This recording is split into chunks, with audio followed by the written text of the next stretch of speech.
Rook e8. Black goes for it. How would black eventually lose a pawn in this kind of a position, Gamma 5? For example, one move for white which might win a pawn is bishop to b2.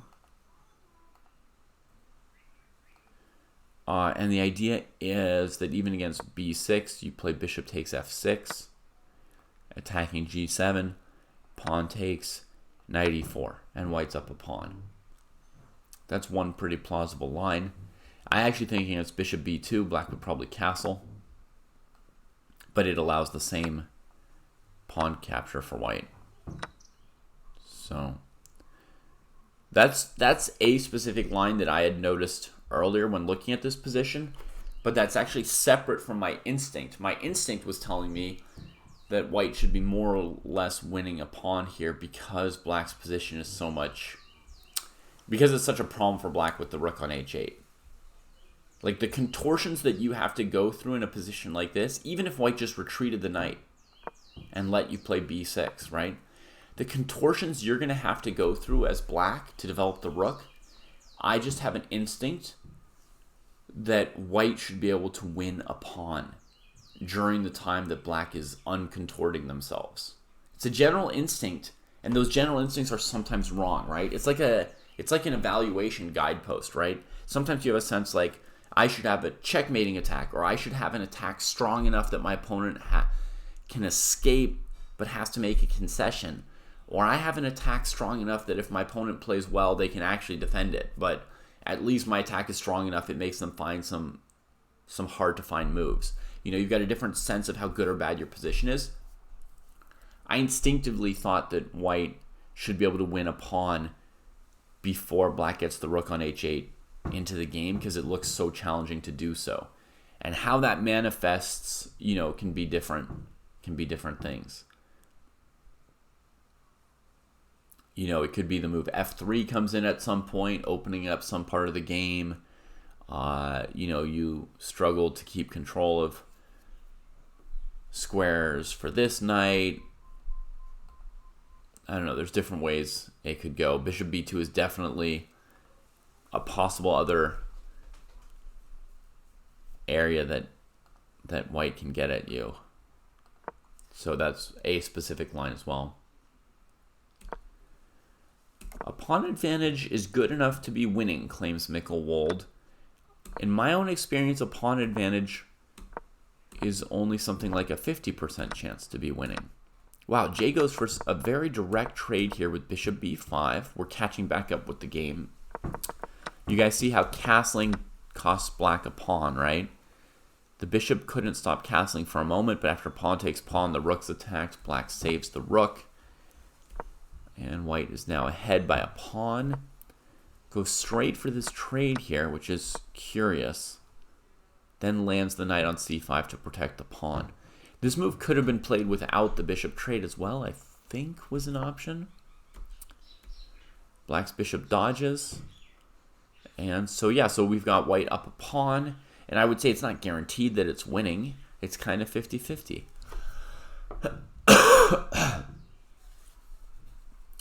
Also, we're talking, you know, a 1400 to 1700 level here, which means that up a pawn is not, practically speaking, the end of the game either. Even if technically white were winning with, you know, Magnus Carlsen play or something like that, you couldn't be certain that white would handle the game. Like, and I would say, you know, a master like myself playing this as white, not at all guaranteed to win.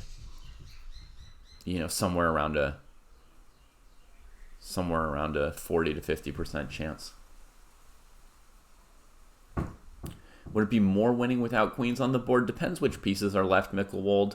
At the moment, I also noticed opposite colored bishops, which favors the defender, saving a lot of endgames. Wow, and Jay goes for a lot of trades, and the extra pawn has been rounded up on b7, so now we would definitely assume that white is not winning, right? The game could be pretty close to equal. It depends largely which piece is better. I would still favor Jay's bishop, so I would guess that white has an advantage here. This is a nice square for the queen. There's 2 nice squares for this bishop. So it's a pleasant position for white, but the extra pawn is gone. So black's hanging in there for now.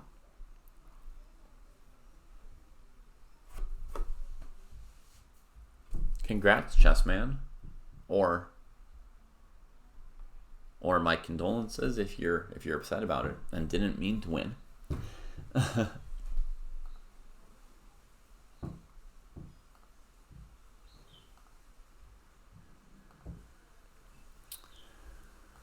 All right, we got a couple more people have joined the group.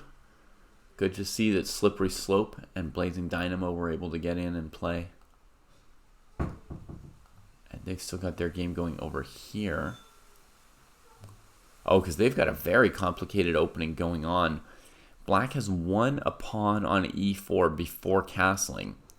So white's under some pressure to... Oh, and it was tricky. Queen e4, f3, attacking 2 pieces. But then black has queen takes bishop check. Yeah, so white has to try and prove that they've got something for the pawn black took. I guess queen takes g7 could win back white's pawn. So that's maybe the meaning behind h3. That looks pretty reasonable for white. Maybe the bishop will retreat, white will take, and black will castle over towards the queen side, since that's still possible.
Okay, bishop retreats.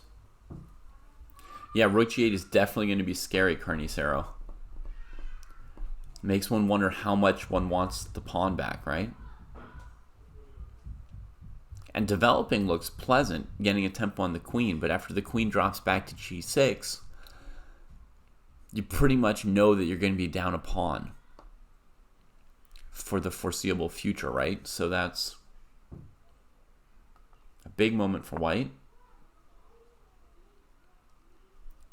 Yeah, and maybe wisely they choose to just, you know, leave the decisive moment for later on and play the game down a pawn. Maybe very mature. Let's quickly see how bad was queen takes g7, shall we? Rook g8, queen h6, queen g2. Is this worse than being down a pawn? I guess I would say yes.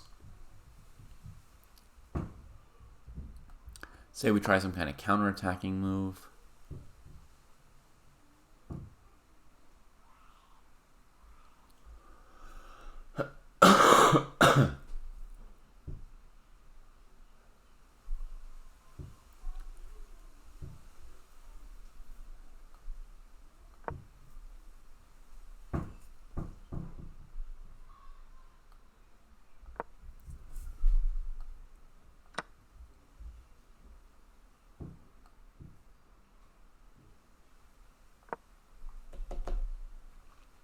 Still down a pawn. Okay, didn't get checkmated. Yeah, I can definitely understand just choosing knight to d2 and playing on. Seems like a good choice. The other game we've been following, let's see what's happened here. Let's go back a little bit.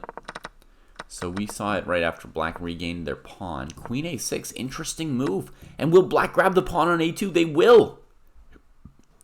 That puts some pressure on Daniil Dubov. That black has grabbed the pawn. Queen comes around. See, I would have expected queen d5 centralizing, but I think von Waldhofen doesn't want to give the a-pawn. So they cover this g5 threat with the queen. Rook a1, queen comes over here, h3. Now the a-pawn is doomed. I would play h5 for black, trying to crack white's king position, which is a little rickety now. But black tries to improve the knight. White grabs the pawn. Knight swoops in. I'm also very nervous about this checkmate being almost open, and my queen now being so committed to this. Queen e3 to stop knight h3 check. Open file. But there is back rank mate as well. Anything could happen. King tries to get out of the way. Knight e6. And Jade grabs a pawn. Queen c5 hitting the rook. It's defended. C-pawn goes. Oh my gosh, position's very, very close to equal. In this position, maybe queen takes queen, rook check, rook takes would have been basically back rank mated. So I think Val Walthofen dodged a bullet here. This looks like the cleanest way to equalize the game, right? You trade the queens, you leave only pawns on one side of the board. But after rook check, I don't really see any defense to the back rank. Rook c8, rook takes c8, knight d8, rook takes d8, knight f8, bishop a3. So black leaves those pieces on the board. Queen takes c2, bishop e5, and very nervous about black's back rank, but for the moment, it looks like the game's holding together and very close to equal.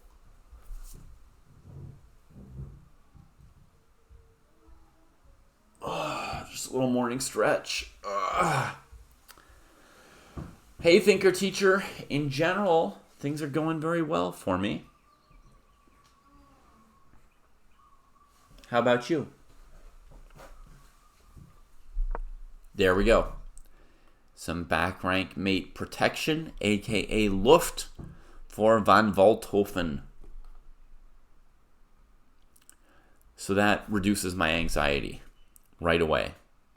I don't like to see people get just back rank mated randomly. I like an occasional brilliant back rank mate, but I don't like sort of stumbling into it. So h6 with a Luft, good for me. Yeah, von Walt.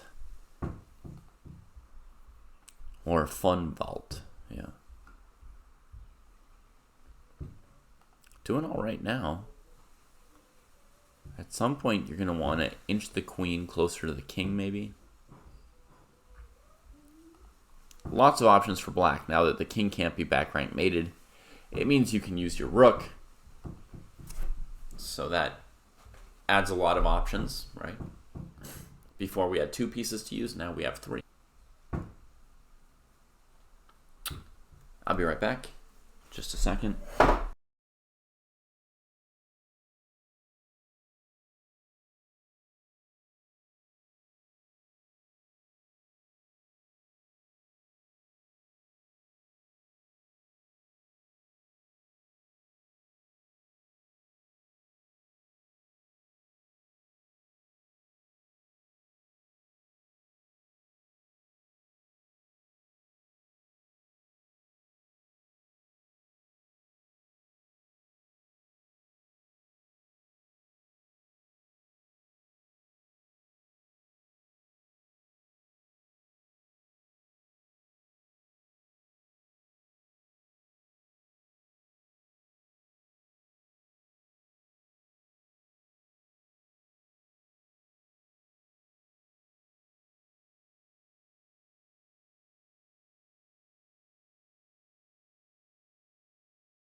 Well, that feels better. Should have taken a moment to do that an hour ago. All right, h6, king g2, queen c6 check. Avoids the queen trade. Queen trade is pretty safe, my friend, and you only have a minute to play out the game. Oof. That should have really been queen f3, huh? There's no way you want to keep this queen passively on this miserable square. Black is playing for a win, thinker teacher, indeed. You don't have to play the whole thing, 7. That's one of the values of an arena, is you drop in and you play the number of games you want. You know, you play 1 or 2 games, or you play 10 games. Up to you.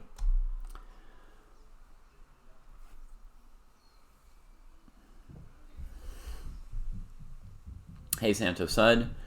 Mickelwold asking, if both sides have a bishop of the color you control, when is it good to trade those bishops and when to keep them on the board?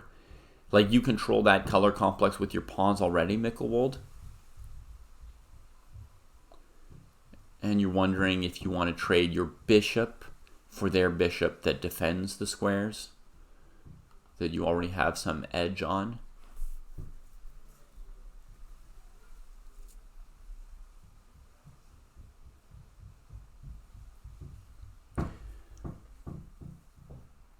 By the way, 7, like every time you play a game in one of these arenas, I think it just pauses the tournament for you and it doesn't start another game for you until you click that you're ready and want another game.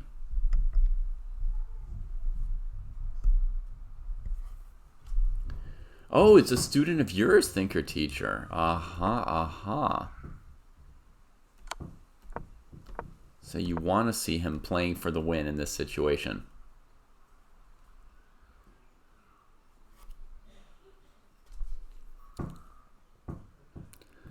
Well, Dubov tries something. H4. Advancing these pawns further. Black's pretty tied up by the queen, being stuck defending f7.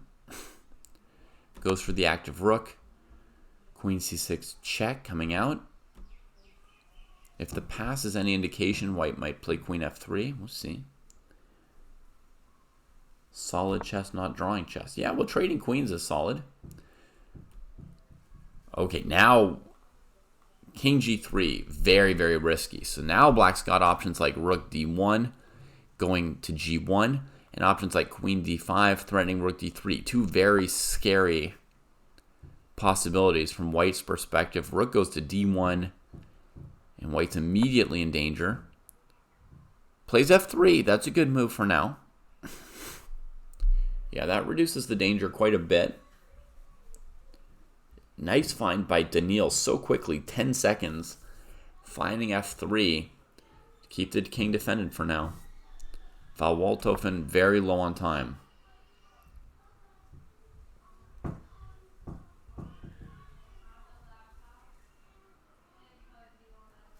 The rook and queen connect, so they keep each other defended.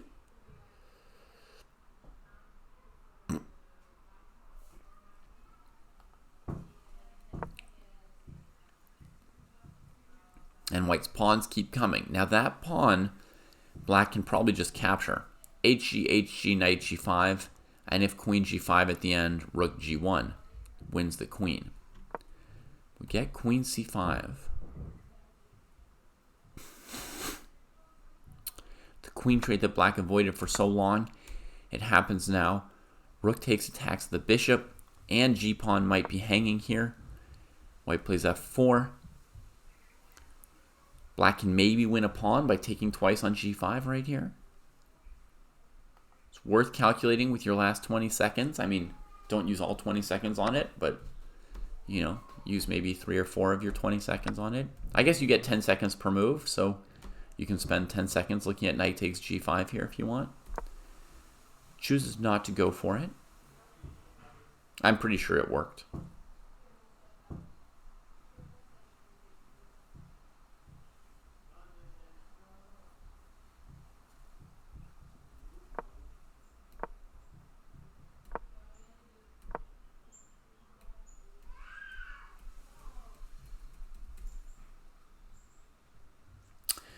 Yeah, I didn't calculate it. I just see it, so to speak.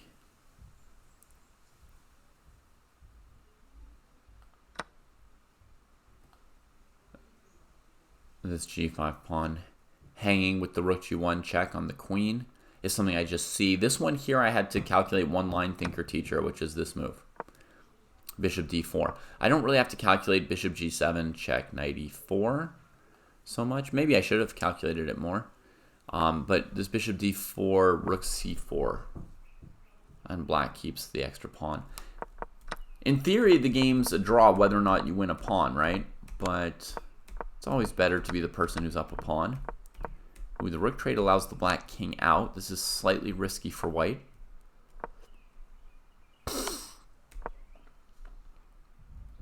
If the black king comes to f5, then I think white can lose, actually. So we'll see if that king manages to get there. Okay, a draw is agreed. Just when black did have some chances to maybe win. Like here, for example, you can go knight d5, attacking the bishop. And when it steps away, you can put your king on f5.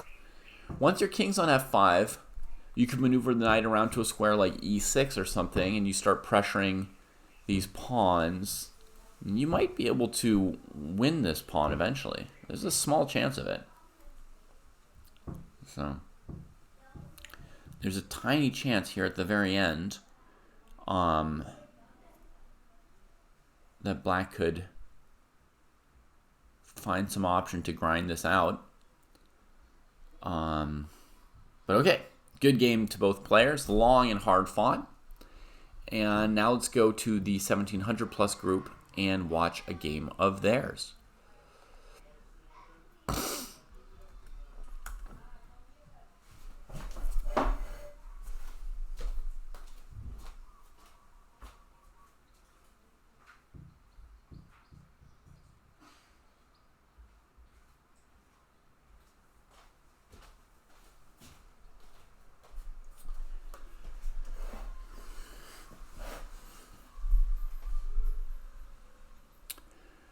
All right, so games right now. We got Aaron playing. Getting towards the end of the game. Big extra pawn for black. The knight is going to struggle against this. This position should be winning for black at this level. Then we've got d takes c6, what looks like a Ruy Lopez. No, there's pawns on e5 and e7. It can't be a Berlin. So it's something else. Maybe a bishop b5 Sicilian or something. That one looks interesting as well. Let's check out the end of this. There's only 20 seconds on it. The dangerous phase. Black advances the b pawn. White improves the knight. Maybe it's going to go to f5 in a moment. Or maybe it'll simply blockade. Black keeps the queen centralized, which makes good sense. That's a good looking move. Knight b3, looking for the blockade. Bishop d6, looking at queen e1 checkmate. White makes more look for the king. Queen c3 is always a consideration. Black goes for it. Maybe king g2, maybe queen c3. That's a hard choice. Or queen d5 if we feel we need to keep pieces on the board. But it's annoying to have to keep this piece defended. Aaron throws the check. Okay, he's going to also throw queen e4 and just mess with black's king position slightly. And then queen d5 will come, hitting the bishop and the pawn. No, knight d4 first, interfering with black's possible defense. Aaron sees queen d5, queen f6. These players are very strong, so even with just, the 10-second increment, they can see all kinds of little details. Brings the knight first to keep black's queen away from the king. Black counterattacks the knight, and white has to watch out on f2 and g3. Knight goes passive. Black comes in, is going to be able to take f2 with check, and that is a major improvement on the position for black. The queen even covers f7 from here, so it's looking really, really terminal. Queens are off the board. There's nothing left to think about. Just move the b pawn forward, black, or don't. Am I doing some Hawaiian things? Well, yes. Everything I'm doing is Hawaiian at the moment since I'm in Hawaii.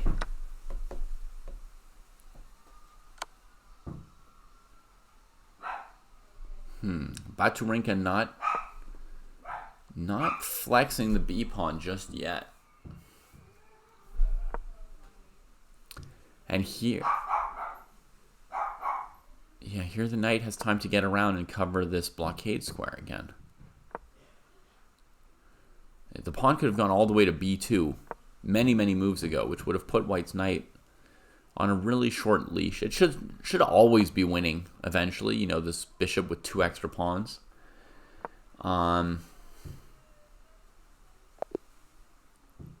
Okay, and Aaron gives it to him. You know, king's coming in here. And it will break pretty soon. We'll go check the other game. Oh, black's got an extra bishop while we weren't watching. Did black always have an extra piece? Nope. Ay, ay, ay. We had a howler here from the Bocadillo, leaving the knight hanging. Oops.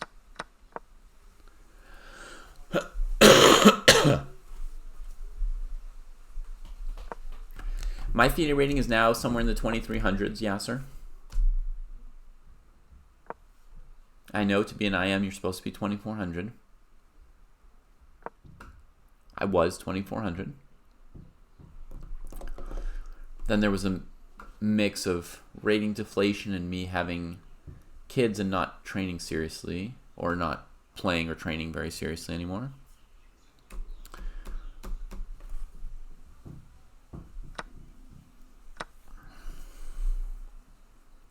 Now on king b7, there's rook a7 check, and rook takes e7, which endangers black's whole structure.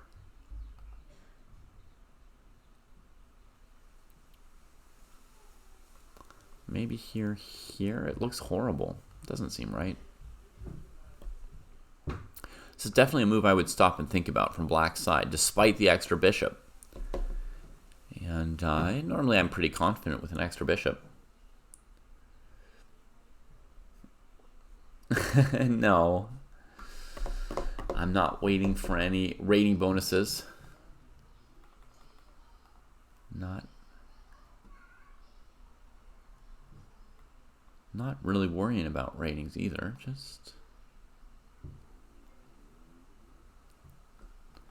Just looking forward to another chance to play chess eventually. All right, black goes for it. Cleans up the pawn. But the king side gets hurt. Very hurt. The bishop slips out before getting trapped. Should be realized is that rook f7 would even trap this bishop next move, right? So the bishop comes out. Now does white go rook f6 and try and capture another pawn? I think just pushing the e pawn... Well, actually, you are threatening maybe e7, e8. It has to be looked at. So e6, rook d1. e7, there's rook e1. Yeah. Yeah, I don't think Yasser has joined us, Santa said.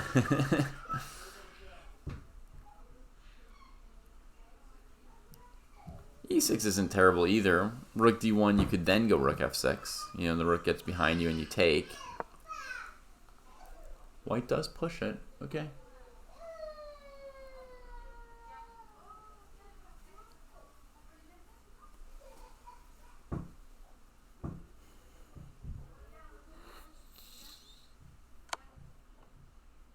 Okay, it gives check instead of rook d1. I mean, there's also pressure on black to find the right defensive setup against this pawn.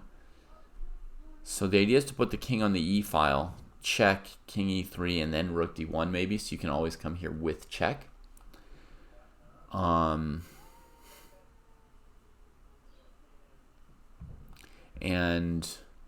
you know, one other interesting option this opens up for white is to play f5 in this kind of a position.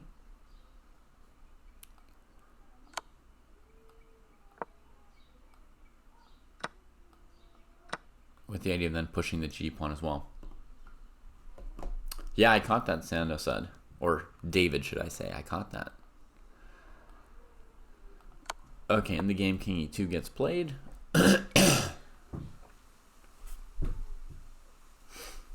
Against rook d2 check, I suppose you can also just go back to f3.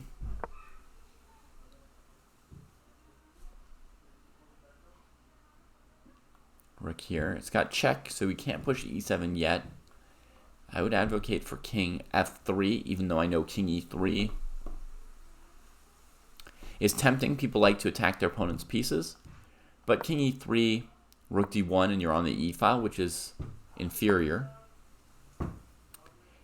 And also, you have to calculate bishop c5. So, king f3. Nice! Black repeats positions. El Bocadillo can go back to f3. Landon, I played my first games when I was about 5 years old. But aren't you in a game right now? You shouldn't be in the chat room while you're in a game. Isn't this your game over here? Go play your game. We can talk when you're not playing a game, okay? Draw agreed. Bocadillo saves the game down a piece with that repetition. So this suggests that that they should perhaps have played an idea found by Oscar earlier on.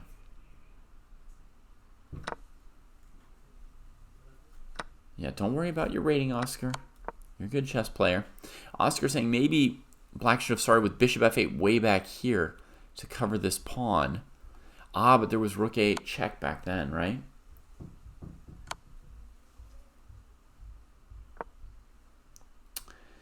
Hey, Seven, your opponent claims that they were drunk this morning and lost like 1,000 points or so. So you may lose some online rating points. You'll gain them back later. As Oscar Chess was just figuring out in the Twitch chat. You know, you can lose your online rating points for one reason or other. You can get them back another day.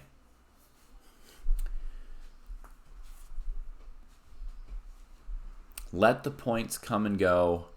Let the points ebb and flow. Don't let the points keep you from playing.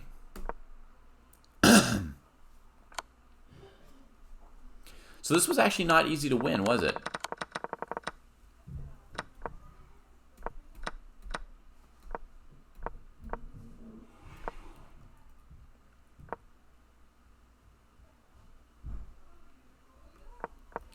And this move was maybe not the most precise.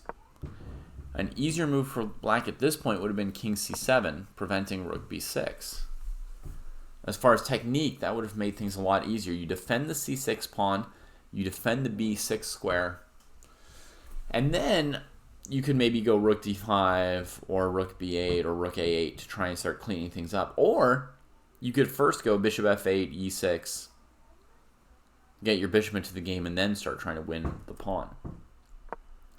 In the game, after rook d5, rook b6 lands, and now if you take on a5, white at least cleans up the c6 pawn, which would be okay, but black goes for this, and now the best move here is very tricky to say. You know, even this move, which I suggested, saving all these pawns, when we're going through this quickly, it allows check, king here, check, king has to defend the rook or you lose, right? Pretty much, king here. Check with a draw. Not only that, if rook a7 isn't right, this move might also be enough to have some chances for white, although after bishop e5, fe5, king b6, that's not as good as the repetition.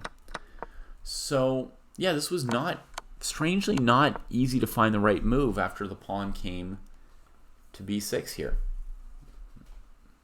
Quite challenging. All right, we're going to go to our other group, the lower rated of the two groups, and find a new game to watch over there.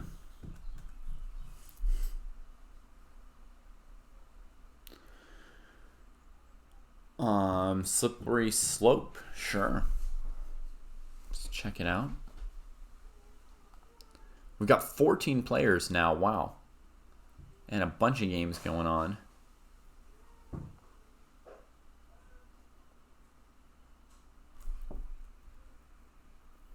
We've even got a bunch of 2000 players who've entered the wrong section.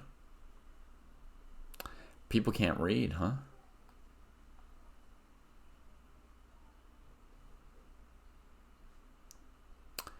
Maybe they're listening while playing, since they're not rule followers. Sir Yushism and Gotham Hustler. There is a section for players over 1700.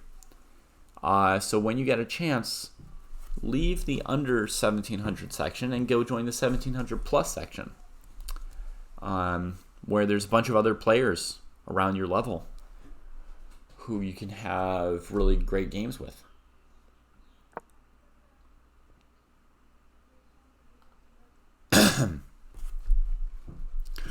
Okay, so let's see this. Black's got a rook against white's knight. In this position here, did black have the option to come down here? Here. They did. I wonder if black noticed this terrifying move, bishop h6.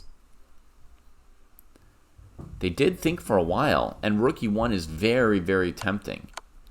So if they noticed this move, that would be fantastical awareness from Slippery Slope not to go in for rook e1. If black saw that, that's really impressive. Players at this level rarely look that hard for their opponent's resources, you know? Rarely do they avoid, you know, tempting strong moves.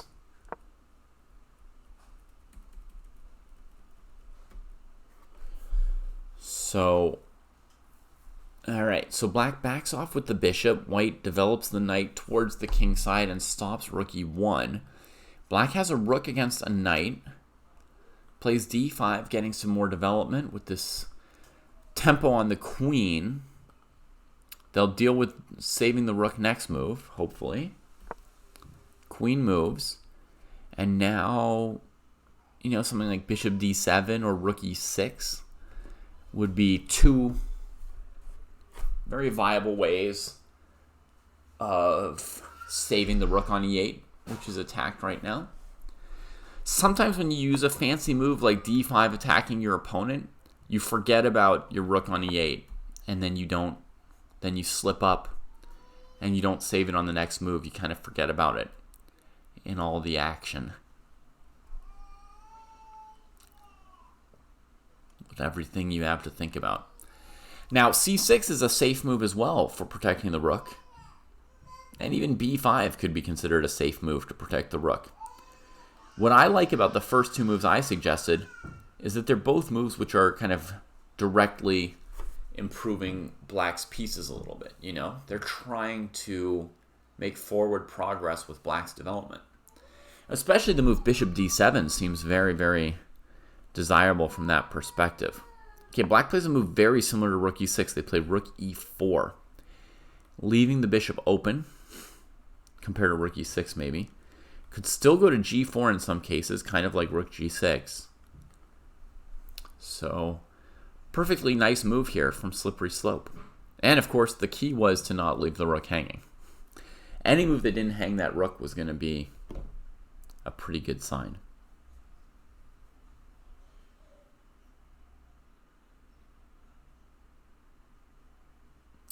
It's not exactly by design, thinker teacher. It's just how my chess.com window is displaying. Yeah. If the players had really short names, it would show their ratings. You know, like if this guy was just named Slope, we would see his full 1100 rating. So I do obviously, as you know, think that people shouldn't be obsessed with their ratings, and, you know, I try to help them talk. I try to help talk people through that sometimes.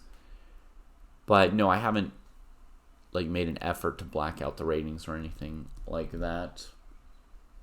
They're there. I rather talk people through not caring about them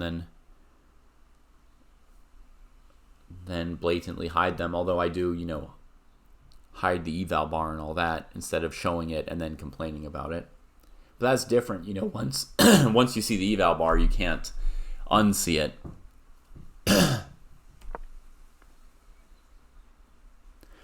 H3, and now a greedy move that I do not love from black's perspective. Maybe from a computer perspective, it's perfectly safe to grab this pawn, and maybe it's the best move. You know, so should I criticize a move that's the best move? Probably not. But, okay, and I won't. We could develop the bishop, then our rook's retreat is cut off, and white has time to play c3, defending the pawn and blocking out the bishop on a7. I guess sometimes you just gotta eat a greedy pawn and worry about finishing your development later. So good on you, Slippery Slope, for eating this pawn. Now maybe put the bishop over here to keep g7 covered and the whole king side better defended. Again, the bishop's fine on this diagonal now that black's won the d4 pawn. So it could go either way. Here I think the computer would probably... Sorry, let's not say computer. Here I think the objective truth would be about equal. You know, that you don't strongly need to go one way or the other. But bishop f6 is the safer move. And since black has the advantage, they should probably play the safer move. Now, the other move that comes into consideration would be probably this bishop sack and pseudo sack, right? Just a little tactic to win a pawn. That looks pretty decent for black, so I think that was a fine move as well, winning a pawn there.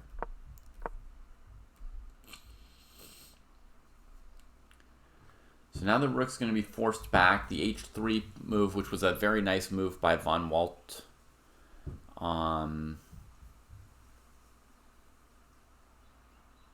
Stopping rook g4, so the rook's going to have to back off somewhere.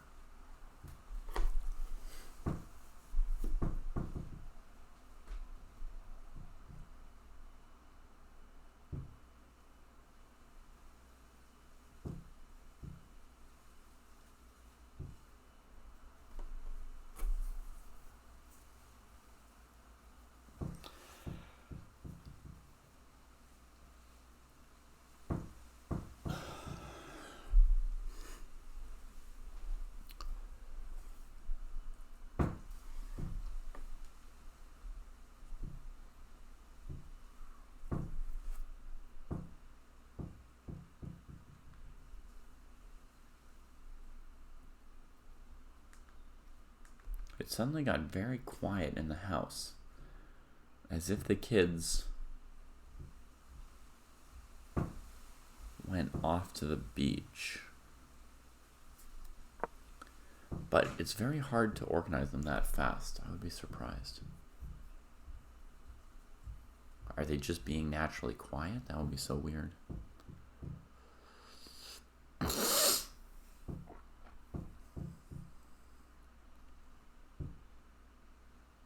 All right. Once again, the rook is slippery enough to escape. Black maintains the material advantage. More development.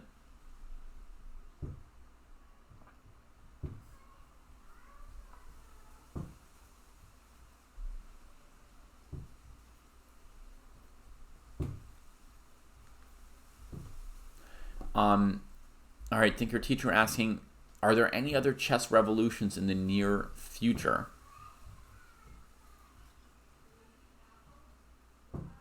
Other than the AI impact?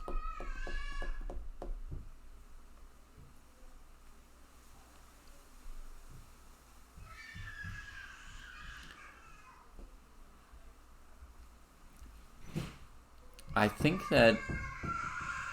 Oh, here they come.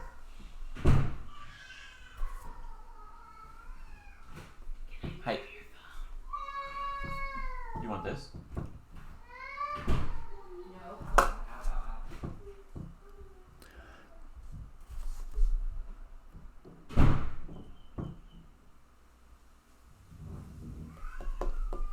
I mean, I do think that it's possible that AI could maybe not replace human chess teachers, but it might be able to provide some useful coaching eventually. When I saw early versions of AI explaining chess moves, it was so bad that I was not very bullish on its potential. And then I saw like AI versions of, you know, writing poems or writing songs, and I wasn't very impressed as well. Something like Decode Chess, yeah, I thought it was just awful, completely unready to be offered to people as a product, you know? Like you could put it up and say, look, this is an interesting thing. This is the level AI is at the moment. But to try and sell people that as a product was laughable to me. But not only was it laughable to me, but my first impression was, I doubt this is ever going to get very good. Now, I'm a little more agnostic, a little more unsure, but I would say there's a substantial chance that that kind of stuff could become really good, or decently good, and that could lead to a revolution in chess education, and it would also change, you know, the chess market dramatically, the economics of the chess world, right? If people have access to some really cheap AI coaching instead of individual coaching, I suppose the first order would be putting a lot of chess teachers out of work. You know, especially those who aren't better than AI. Because there are chess teachers out there of different qualities, right? So there might still be a few teachers who are better than an AI coach, and some people who would... Uh-oh. F6, bishop F6.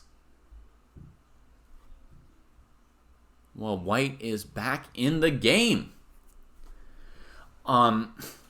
So, you know, like maybe a coach like Sam Shankland, who's 2,700 and a very good teacher, you know, maybe he would still have students and they would be, you know, and maybe it would still be expensive to get lessons with him, and only a few people would get such a good teaching experience. Wow, and black just collapses and resigns that game, folks. I mean, white was down in exchange, and all they were doing was winning back their exchange. So black was doing fine there. No need to collapse and resign. Really interesting how when something goes wrong, for some people, it really just destroys you, right?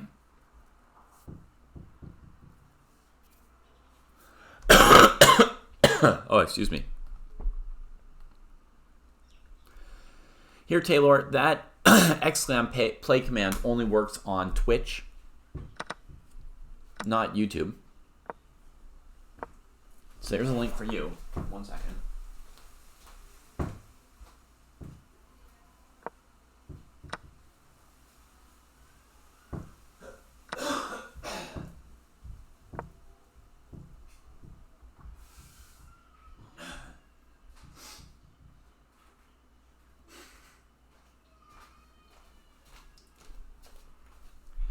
Sorry, a dramatic denouement to that game we were watching.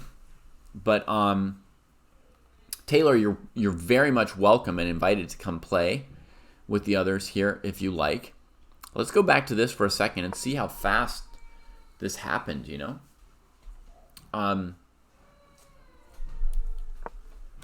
So knight g5, making a threat to h7. Black could maybe defend that threat with a pawn move, but in general, one doesn't prefer making pawn moves, right? When you're ahead, and one does prefer trading. But black had not seen that f6 wouldn't work, right? I think when they took on g5, they planned f6. They thought a while about bishop g5, played their follow-up confidently and quickly, which I approve of, by the way, Slippery Slope. If you ever watch this later, I totally approve of doing your think here, predicting the opponent's response and having your response ready and not double checking, but believing in yourself and playing this. Now what you have to do after this bishop takes f6 is sort of improve the level of the calculation at this point, where you can already see bishop g5, f6. Oh my god. They have bishop takes f6, and then maybe you avoid bishop g5 because of that, right? So you want to, in general, folks, you want to be pushing yourself to get just one step, one half move, 1 degree better at any chess skill, such as calculation, right? So we want to just see what we got wrong and then see if we can just look that one extra move ahead or notice that one extra detail in advance. But after this happens, bishop takes f6, this is the unpleasant shock. Here Slippery Slope stops and thinks for a minute, realizing that they have, so to speak, blundered something, or that something's gone badly for them, that they're losing some of their material. But the rook is stopping checkmate. Bishop takes rook, queen takes bishop, recovers in exchange for white leaving an even position. So if black remained on an even keel here, they could play a move such as queen f8, bishop e7, queen e7, and say, now let's just play the next phase of the game, right? The position's about equal. Let's just keep playing from here, right? So, instead there came a panic move and then a quick resignation. Now queen g5 check, and maybe bishop takes rook. I can understand resignation now, maybe. It does seem to be very much falling apart. Although, personally, even here, I would just keep playing, you know? Have white find the moves that force me to resign. But I'm not going to resign until white has put on the board their winning position. So you can see when someone gets surprised by something unpleasant, this kind of very, very quick collapse, right? It's only one move from surprise to resign. And this is something to really watch out for, everybody out there. When you get unpleasant surprises in your game, you're going to... everyone, I think, is going to have an inclination to collapse. You have to actively work on and build up your not collapse response to avoid such a thing. You know, the default is that people collapse. And it's one of the advanced skills as we move back to the 1700 plus group. It's one of the advanced skills that advanced chess players gain over years of playing chess, right? Is that they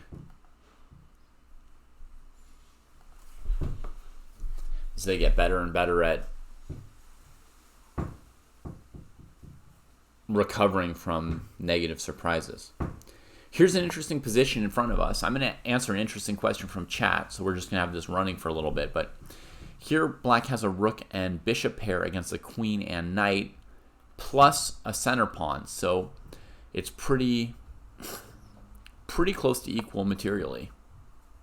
The position's generally pretty close to equal, probably, would be my guess here. Now, Thinker Teacher and I were discussing whether or not basically AI chess coaching bots would replace human coaches. I think there's a lot of coaching that they could replace. A lot of one-on-one coaching by players who are not super GMs could get replaced, potentially up to my level, like IMs, yeah. I think that there would probably still be some people who would want lessons from me if I were wanting to teach lessons, even in the face of computers, because there are some human things that I add to the lessons that a bot would have an even harder time to talk about, you know, about the player's psychology, because one of the roles of a chess teacher, as you know yourself, is that you kind of play the role of I want to say shrink. What's the real word? Therapist. You're kind of like a chess therapist for your students. So that's something very, very intricate and human maybe that remains. But that said, if you had a bunch of really good AI coaching options, which I imagine would like destroy on price a one-on-one human lesson, then even if there might be a few people who still want lessons with someone like me, the total number of people looking for that kind of lesson is going to be way down, and there's going to be a ton of unemployed, IMs looking to teach chess lessons. So perhaps the number of people looking for the lessons might be less than the supply. Right now, the demand is much higher than the supply, so somebody like me has to decline to teach lessons all the time. I have to say, no, I'm not available. No, I'm not available. Well, that's the thing, Santos said. I think the bots might eventually be able to teach people why they make moves. If they can never teach that, then of course this will never happen. But I'm thinking now that there's maybe a 70 or 80% chance that they will be able to do that, right? And then that's going to destroy the chess teaching market in a certain sense. I'm not saying that's good or bad, just destroy as an objective term, meaning, destruction. Sometimes it's good when things are destroyed, right? Like, I don't know.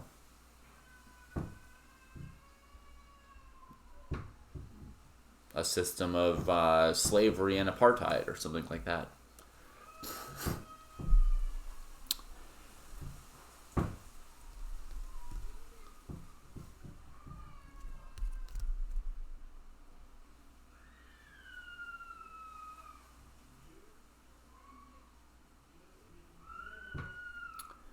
I agree, Rotten Chef. I don't think AI can beat the best teachers, right?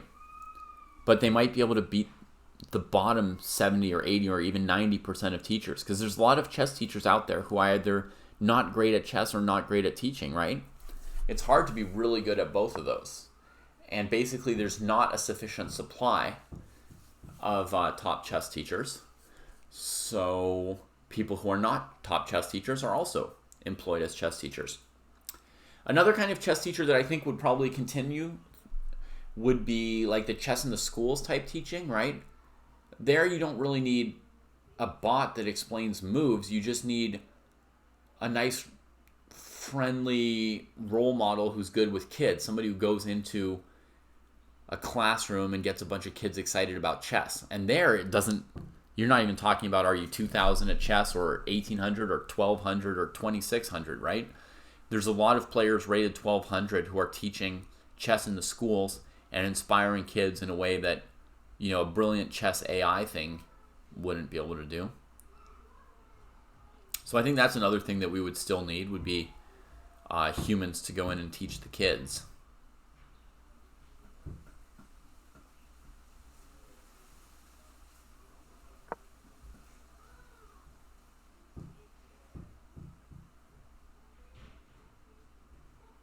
Yeah.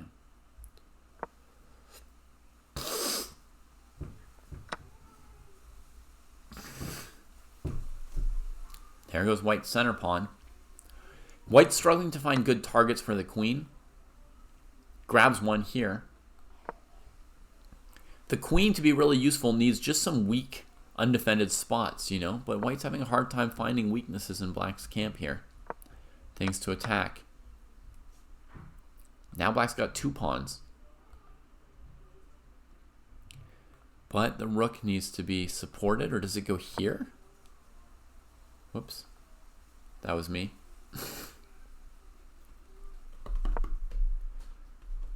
And honestly, those kind of people who are really good with kids, they might be able to leverage the AI stuff to be better teachers without having to be as good a chess player, right? Because there are people who are like 1,200, really good with kids, not that good at chess.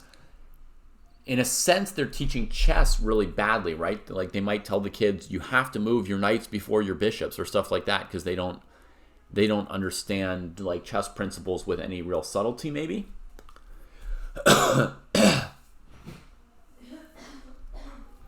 But imagine they're great with kids and now they can work with these AI chess engines, they might be able to actually up the level of the instruction they provide.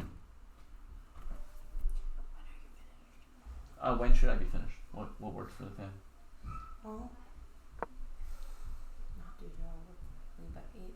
We're supposed to go to the beach at 8:30. I need help getting the kids ready. I've been trying for 30 minutes to try to make it to the farmer's market to the beach, but I've canceled the farmer's market because I can't do it. Okay.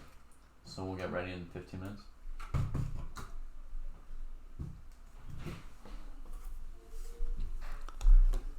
All right, folks, so you heard it. Perhaps in about 15 minutes, I'm going to help rustle the kids. Let's see, we got a g5 pawn break from black, looking to open up more avenues towards this king, right? Scary times for the king. You know, black wants to play king g7, get more access for that rook.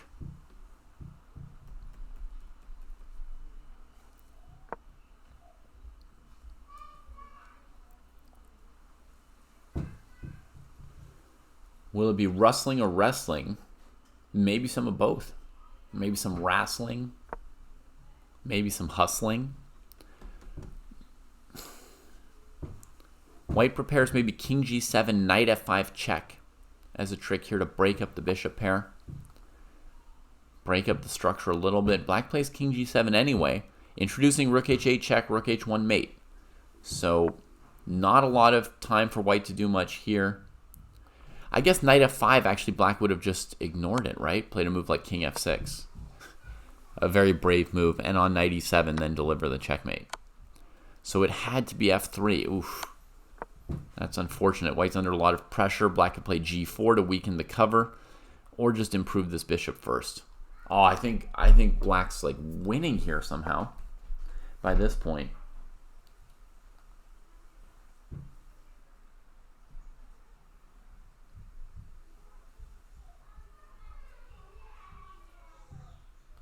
Yeah.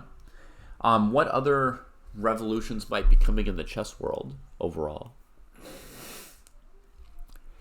Well, I don't know how much of a revolution it would be, Thinker Teacher, but I think that at some point, you know, there will be another chess company other than chess.com. I don't think that it's the end of chess history, so to speak, yet as far as chess business. I remember when I was a kid, you know, we thought that ICC would be forever and ever and ever the only thing. You know, and now I imagine some people probably think the same thing about chess.com now, but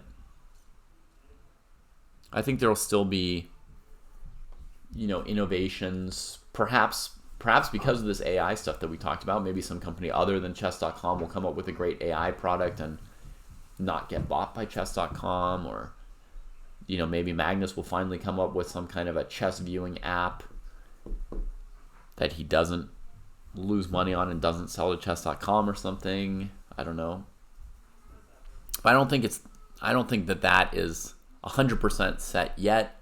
We've got the question of chess as an esport. I don't think that's really the future of chess, so I don't think that's going to be what changes the chess world dramatically. Black has an option to trade a single rook here, which I think would be fine for them, but they choose not to. The g4 move would be very desirable. I'm a little bit surprised black hasn't yet found a time to play g4. Now white plays g4 themselves. Let's see. Black took a pawn. Okay. Might have been stronger to play g4. Now the rook's attacked, so there's no time for g4. Now here, right, you could trade the rook and then play g4, but then white does take on d6. So I can understand black keeps playing. Maybe rook a1 connecting with the other rook would have made sense, so they could join up and give some checks. Bishop e5 is going to be very strong here, though, right? Bishop e5. Black goes for rook a8, though. You see this move? First of all, defending this. Oh, queen g5, king there and there. Okay, so rook b2 to stop rook a2 and rook a4, and black does win it like this. So rook a8 may have been extremely strong here from black. It just happened too fast for me to be confident about it. So very, very interesting game from black, using the pieces against the queen. And I think if we want to go back to, when was white doing well, we have to go back all the way to here. And I don't mean that white's like doing well like they're better, but maybe it's about equal. And the trend started going against them by this point here as they're looking for some kind of target for the queen. So I think it's interesting to go here and see if we can just briefly come up with some other approach to the position for white. Hey, Oscar. Yeah, we did see your game from about this point on, as black gradually kind of took over the game here. But it feels like partly you initiated it with b4, b5, so there might be some other options for how to play this position. If you could trade the knight for the bishop, it would help a lot, right?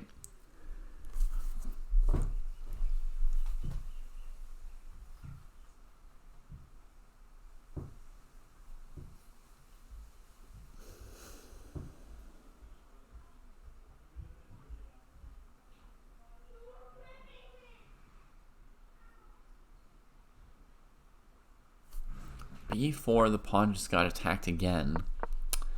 But otherwise, black's saying they're going to go do this, huh?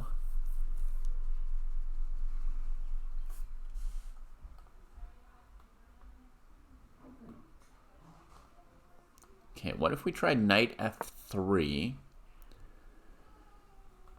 having the rook look at this weakness and introducing the idea of e5?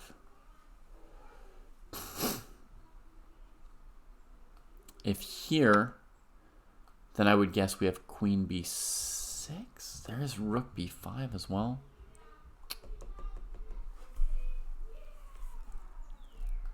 Okay, so I have to go here, here, here.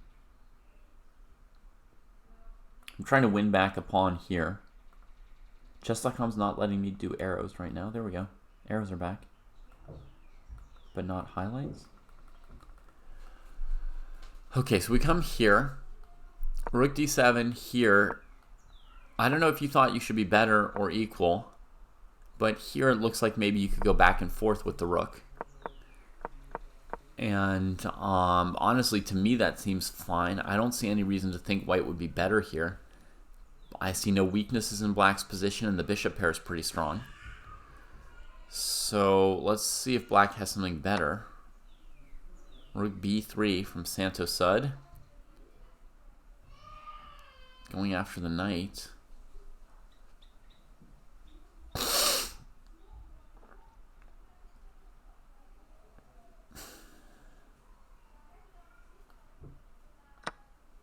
Rook d6. Rook d6. Queen d6. Rook f3, e5.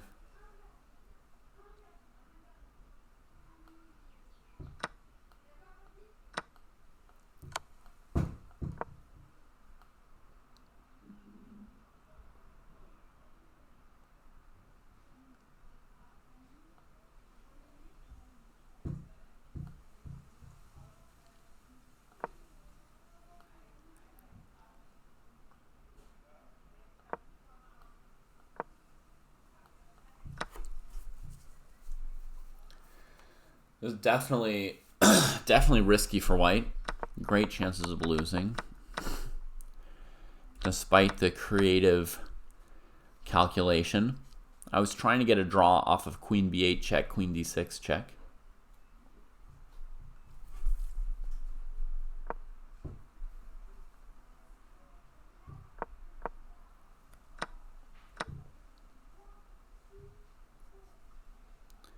Okay, we can also try e5 here.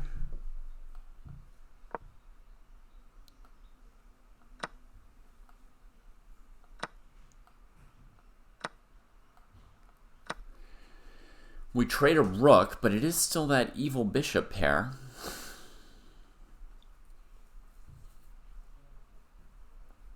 And black's got the second pawn. You would love a draw here? Okay. Good to know we're on the same page then, that we're willing to take equality.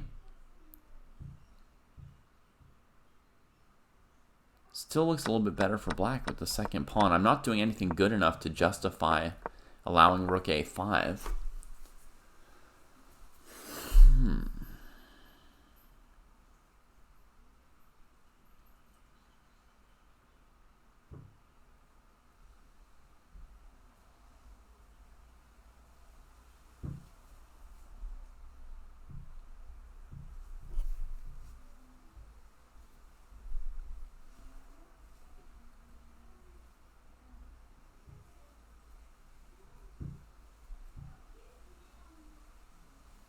Yeah, Oscar, I don't know how to play this either. And, of course, as you said, you're low on time. So, yeah, I don't know the answer here for white.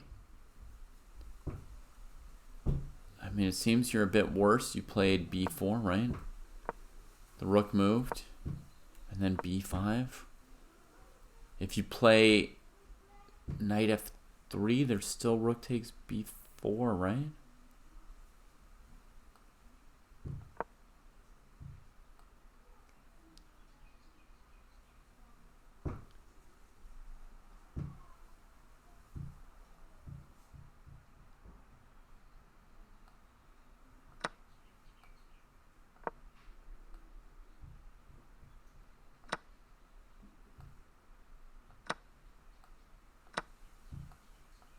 Maybe something like this could save you.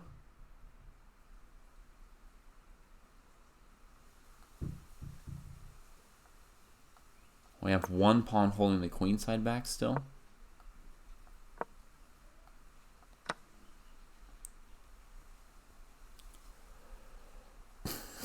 But yeah, I don't really have any confidence in that either. Man, crazy. Crazy tough game. You think that's a lot more promising than b5 as you played? Knight f3, planning to play e5 against almost any move, right? Or queen b6. And rook b4 is the key variation, then e5, trade everything, queen c3 to c8. It was more or less forcing that line, Oscar Chess. The computer automatically opened up another game. Sorry about that, but you know what I'm talking about. Rook takes b4 is the critical line there after knight f3. And queen c3, c8, there was some hope. There was maybe some hope. But yeah, my conclusion is that you were worse by the time I started watching the game. So, sorry about that. Folks, I'm going to have to run off and help the family. You know, getting to the beach doesn't happen on its own. You gotta find goggles and put on sunscreen and blah, blah, blah, blah, blah. So, I'm going to leave you all here with the tournament. My plan tomorrow is to cover a little bit of the Cairns Cup at about 10 o'clock my time, which is 1 p.m. Pacific or 4 p.m. Eastern. I'm hoping to catch a couple, the last 2 hours maybe, of the Cairns Cup live. If the Cairns Cup isn't live, we'll maybe do something else. All right, thank you, David. I will tell her that. So I'm going to push off and wish everybody a good day at this point. Send a little raids.